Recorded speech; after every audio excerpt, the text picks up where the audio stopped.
Are you helping the daddy? Let me see. Speak. What'd you say? Oh, good boy.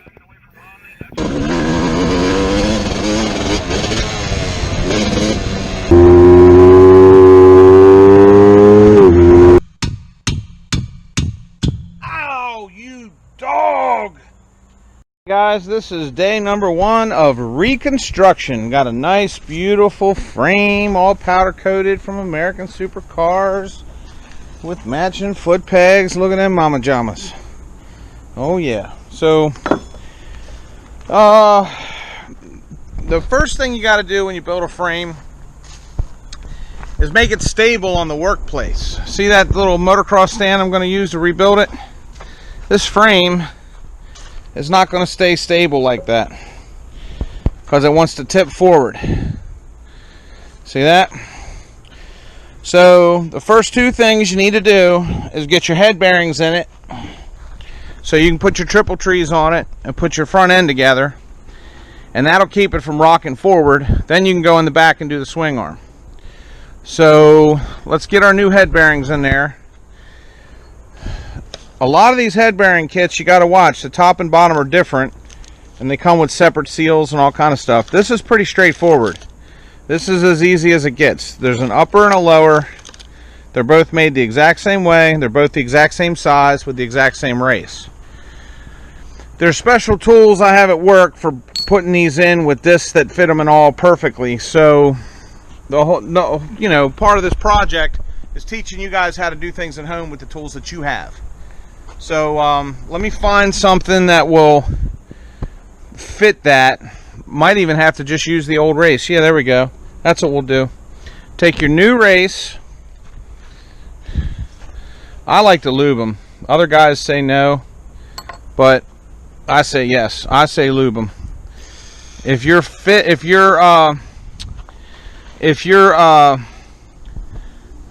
tolerances in your frame are so loose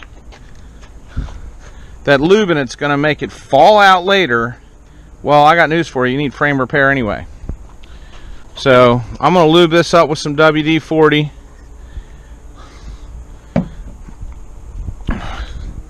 Make sure the insides of these are scraped pretty good of all the blue. There's a little bit of blue right there I should probably scrape out. Let me do that real quick. Got all the old powder coat scraped out of the race land in there, all nice and scraped out. So get that started.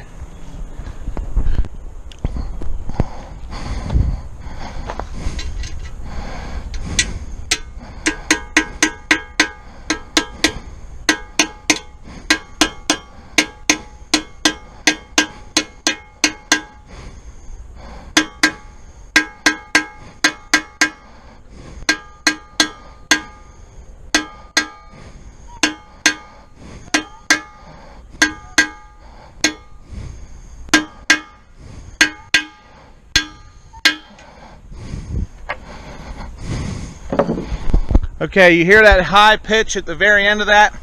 Rewind that tape and listen to that sound. Rewind it and listen to the sound. Dunk, dunk, dunk, dunk, dunk, dunk.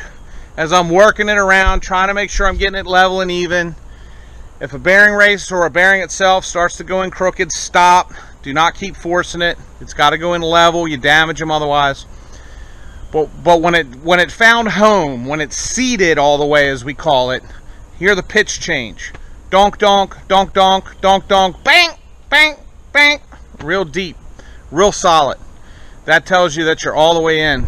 I'm going to start the process of showing you how to get one of these off at home. A lot of times, guys, this is nasty. You can see where I started hitting it twice just to get it started to test and see if it was going to move. These can be hard. They can be bugbears. You sometimes have to cut them off.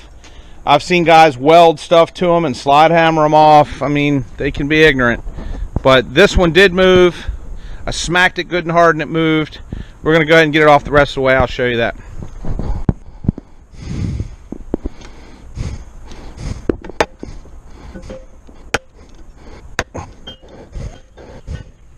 So I use this to safety protect those threads, okay? Now the other thing that happened in this process is, see how I burred that metal up? See how I burred it up, reaching in there with a makeshift punch / junk screwdriver. So now I got to file that flat, okay? It's really easy to do, it's no big deal. Just take a file and flatten those burrs. Just make everything flat again so the new bearing will sit all the way down the way it's supposed to. Holding that in a press, putting this down on it, and then having a long cylindrical sleeve reach down and have the same diameter as that inner race, and only push on the inner race and go down. I don't have a way to do that here at the house, guys. I just don't.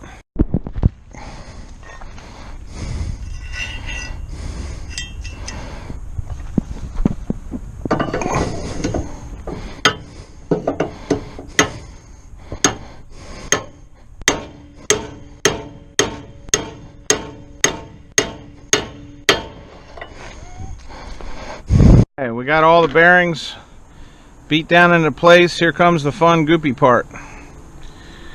This is really hard to do with one hand also, but what I do for you guys, there's no limit to what I won't do for those in seeking and questing of knowledge. Alright, you try to scrape the grease down in the cracks of the bearings, pack the bearing. There's bearing packers. I've been in this business 30 years. I never bought a bearing packer. Yeah, that's good. See, that's what you want. See how I squeezed it down in there, and now as I rotate it, it works its way out.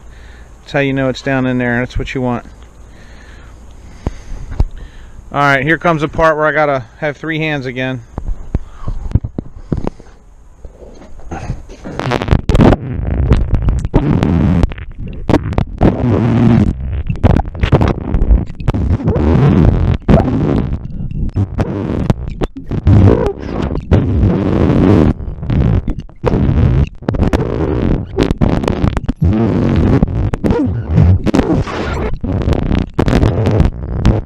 This is what you use for these. Now again, like I said a few minutes ago, I like to over tighten these a little bit when they're new. Forgive me, but I found that they break in after a while. So I'm going to over tighten it a little bit.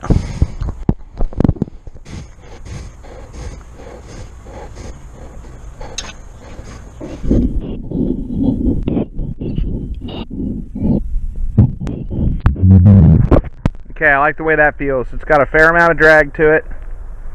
It's on there pretty tight like. Let's get the upper triple.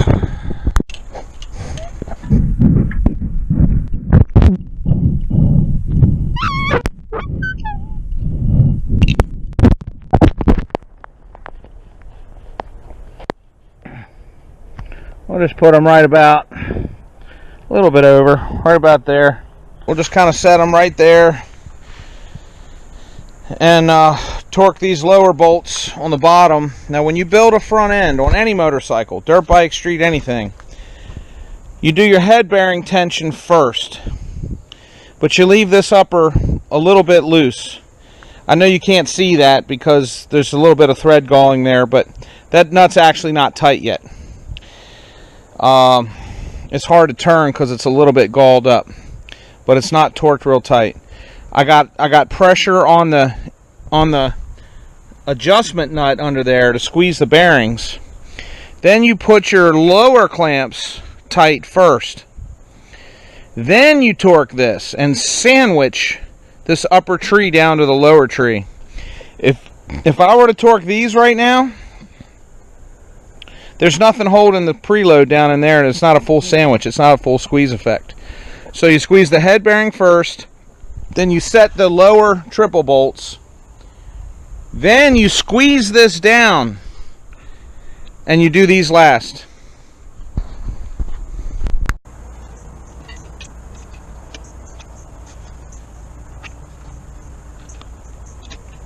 The wheel's pulled up against this side real tight because of the way the axle's spaced.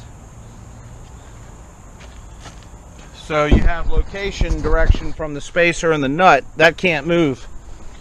But this side, this axle's free to, you know, flex in and flex out. There's nothing really holding it.